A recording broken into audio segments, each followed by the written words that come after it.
Hi, this is Aaron from HH Watch Reviews. Welcome to my channel.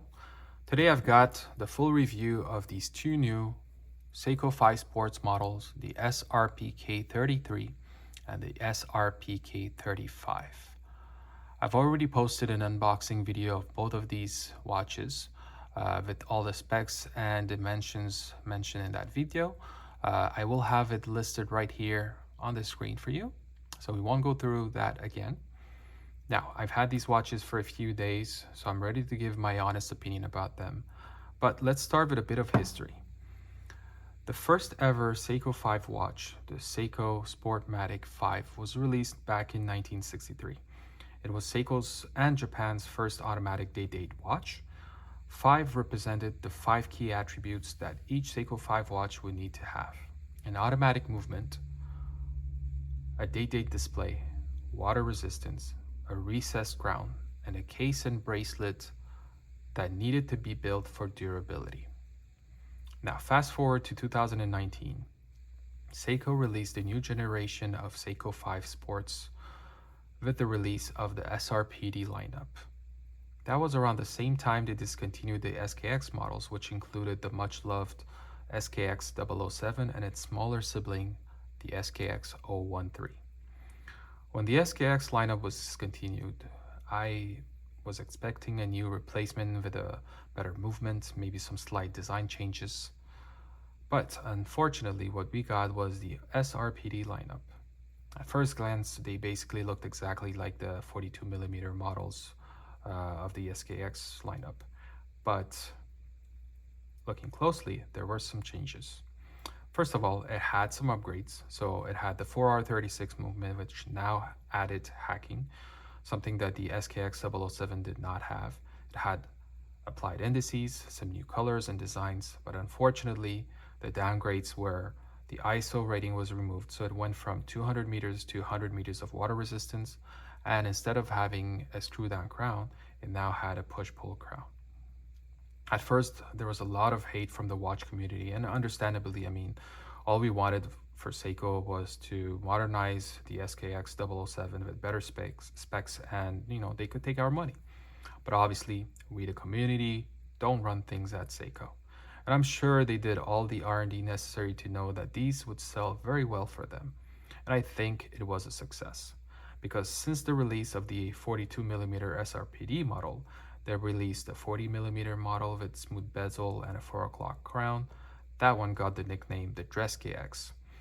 Later, they released a field model, which was around 39.5mm.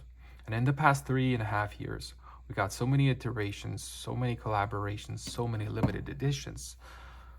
For example, this one right here. This is a collaboration by Seiko with Rowing Blazers. And this one is the Dress KX case, so 40mm. And I also have the limited edition SRPJ41. This was a collaboration with Kosuke Kawamura, an internationally renowned collage artist from Japan. This is the 42mm model, which basically looks like the SKX case. But while all these releases were happening, I was personally waiting and hoping that a replacement for the SKX013 would come. And well, that time is finally here. This is still a Seiko 5 Sports model, so obviously it still has the push-pull crown and 100 meters of water resistance. But honestly, that doesn't bother me as much as I thought it would. So let's zoom in and look at this beautiful orange sunburst dial. So this is the SRPK35 with the orange dial. As you can see, this one has gold markings on the bezel insert, gold hands. This color combination is nothing new. I mean, there is the 42mm version that looks exactly the same. That's the SRPD59. Also, there's the newer GMT model, the SSK005. Back when the SKX007 was available, there was also a model that was a JDM only model, the SKX011. That one also had this colorway. The only difference I noticed is that that one had a matte orange dial. This one here has the sunburst effect. I'm not exactly sure if I like the matte dial better or the sunburst one, but that was a different dial basically. Now, a few things I noticed. Since I did own a SKX013 back a few years ago, so I kind of remember how it felt on the wrist, the things I liked about it, the things I didn't like about it. So the first thing I noticed when I held this one in hand was the thickness. So this one comes in at 12.1 millimeters. The 013 was around 13 millimeters. So that 1 millimeter difference actually is very noticeable when you wear it on the wrist. This one sits a lot closer to the wrist, a lot flatter.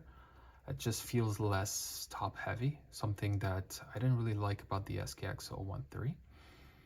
The second thing I noticed right away was actually the dial, or more precisely the chapter ring. So you see right there at the 3 o'clock where the date window is, the 013 actually had a cutout in the chapter ring.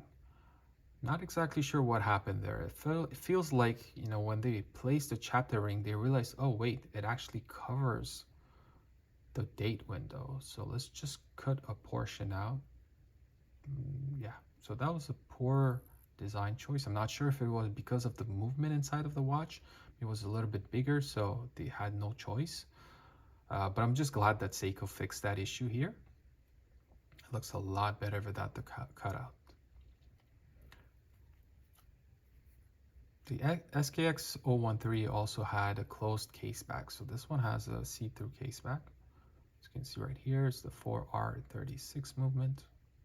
Beautiful Seiko 5 logo.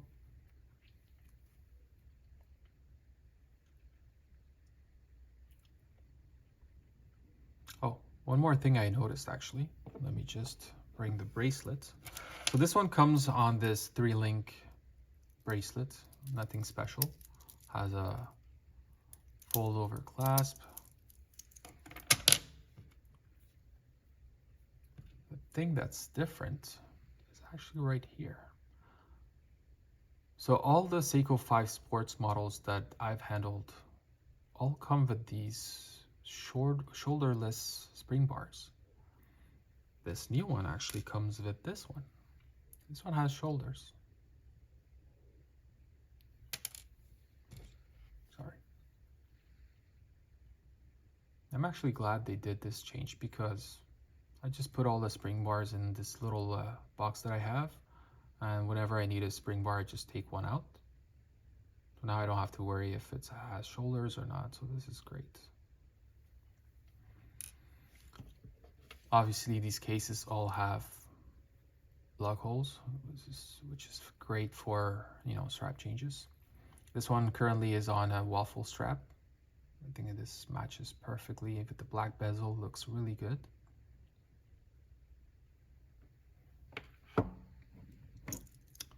Now the SRPK33, the teal dial. This one is the hot one, the hot release.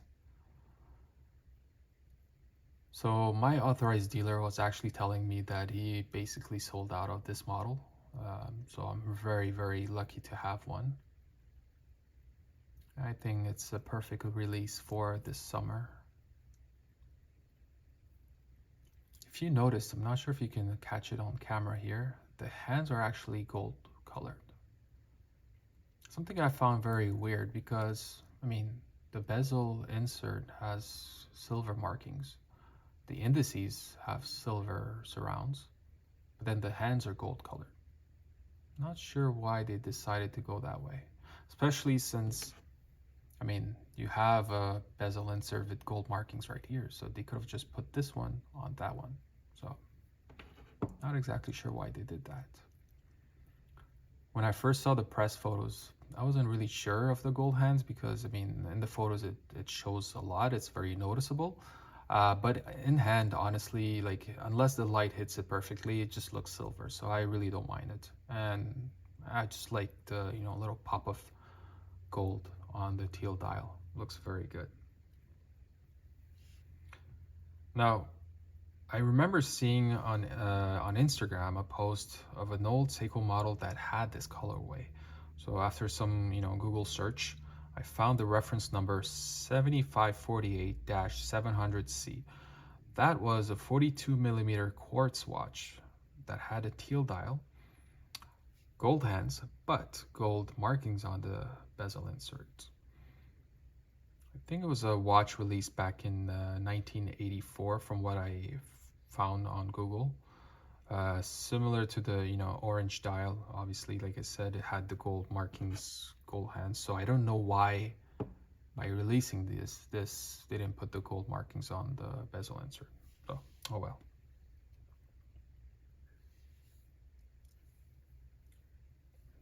I'm really happy Seiko decided to release this 38 millimeter model. This is gonna be I think it's gonna be a hit for them. And I just can't wait to see all the limited editions and collaborations that they're gonna come out with this case. So let me just put them on the wrist. By the way, I'm wearing my Seiko MM200, the last generation. I think this model is a lot better looking than the newer, chunkier model. This one just sits more flat on the wrist. So yeah, definitely a better look.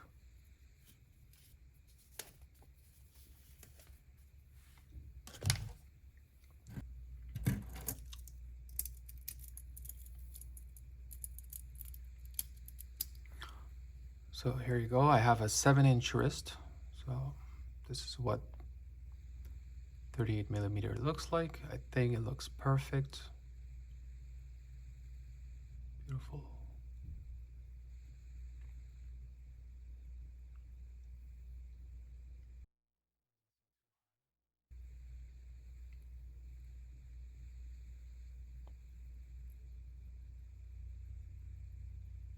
Okay, let me try the orange dial.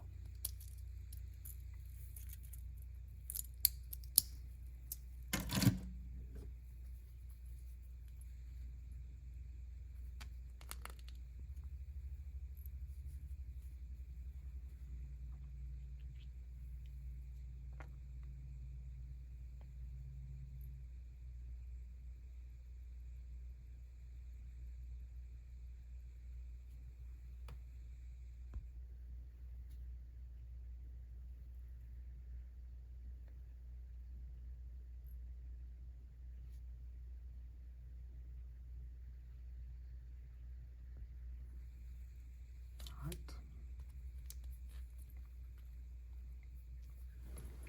So I think I covered everything about these two watches. Personally, I think I like the teal better, but the orange is also very, very nice.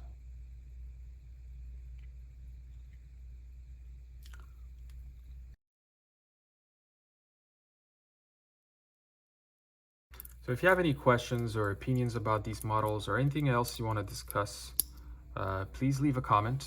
I'm interested in hearing what you think. Also, if you enjoy this video, please like the video and subscribe to the channel. I'll try to get more reviews out. If you're interested in seeing maybe this watch or this one, or review for it, let me know. So thank you for watching, and I'll talk to you guys on the next one.